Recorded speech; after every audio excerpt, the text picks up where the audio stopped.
তো hello everyone, welcome to our channel. তো দেখো, আজকে যে প্রশ্নটা আমরা তোমাদেরকে সমাধান করাচ্ছি, এই প্রশ্নটা খুবই একটা ইম্পর্টেন্ট প্রশ্ন। কিভাবে এই ধরনের প্রশ্নগুলোকে সমাধান করবে, ঠিক আছে, ইজিলি সেটাই আমরা তোমাদেরকে আজকে শেখাবো। এই ট্রিকটা শিখে রাখো, এরপর এই ধরনের প্রশ্ন করতে আর কোনো প্রবলেম হবে না। কি দেওয়া রয়েছে? 65 লিটার জল মিশ্রিত দুধে দুধ ও জলের পরিমাণের অনুপাত কত? 10:3। ওই মিশ্রণে কত লিটার জল মেশালে দুধ ও জলের পরিমাণের অনুপাত 8:5 হবে, সেটা বের করতে বলা হয়েছে। প্রশ্নটা দেখো, ডব্লিউপি এ সাব ইন্সপেক্টর 2018 যে এক্সাম ছিল, সেই এক্সামে কিন্তু এসেছিল। প্রশ্ন একদম ইজি, কিন্তু কিভাবে করব দেখো, জিনিসটা একবার বুঝে নাও, ইজিলি হয়ে যাবে। কি মেশানো হচ্ছে? দুধ ও জলের মিশ্রণে জল মেশানো হচ্ছে, মানে কি, দুধের পরিমাণ আগেও 65 লিটারেও যা ছিল, আর নতুন জল মেশানোর পরেও যে অনুপাতটা হলো হবে, মানে পরিমাণটা হবে মিশ্রণে, সেটাও কি দুধের পরিমাণ সেমই থাকবে, কারণ দুধ তো মেশানো হচ্ছে না, শুধু জল মেশানো হচ্ছে। মিশ্রণের পরিমাণ বাড়বে, জলের পরিমাণ বাড়বে, কিন্তু দুধের পরিমাণ দুধ ক্ষেত্রেই সেম থাকবে। তাহলে প্রথম ক্ষেত্রে কতটা দুধ ছিল? তাহলে আমাদের সেম কি থাকছে? দুধ, তাই তো।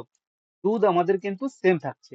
তাহলে আমরা কি বলতে পারি যে 65 লিটারে আমাদের দুধ কতটা ছিল? 65 গুণ কত টোটাল?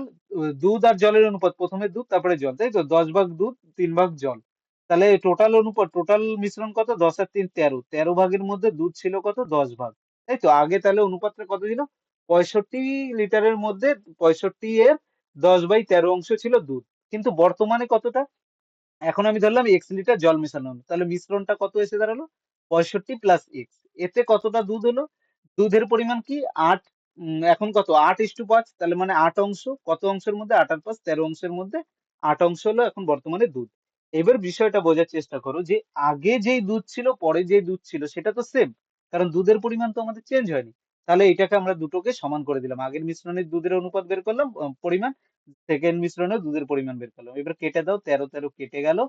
এটা যদি আমাদের কেটে যায় এখান থেকে, তাহলে আমাদের কত পড়ে থাকে? এই যে এটা কাটলে আমাদের 4, এটা কাটলে আমাদের হয়ে যায় 5, ঠিক আছে। তাহলে এটা 5 5 25-এর 5 হাতে আমাদের কত হবে? 5 5 25 5 হাতে আমার 2, 5 30 আর 2 32, 325 ইজ ইকুয়াল টু 4 65 কত? 65 দুগুণে 130। আচ্ছা, এখানে কি 5 5 25-এ 5 হাতে 2, 5 ছক 30 আর 2 32, আর এটা 4 5 20 শূন্য হাতে 2, 4 ছক 24 আর 2 26, 260। 260 প্লাস হলো কত? 4x হয়ে গেল। 325 দিয়ে 260 বাদ দিলে আমাদের কত হয়ে যায়? 4x ইজ ইকুয়াল টু হয়ে যাবে আমাদের কত? এটা হবে 5, আর এটা 6 আছে, 6 হলে হাতে 1, হাতে 1, 2 এর একে 3, মানে 65/4। এবার 65 x এর ভ্যালু তাহলে এসে দাঁড়ালো কত? 65/4, যেটা করলে আমাদের হয় 4 লং 64 পূর্ণ 1-এর 4 অংশ, অর্থাৎ এ যেটা রয়েছে, এ আমাদের কিন্তু এখানে অ্যান্সার হয়ে গেল। তো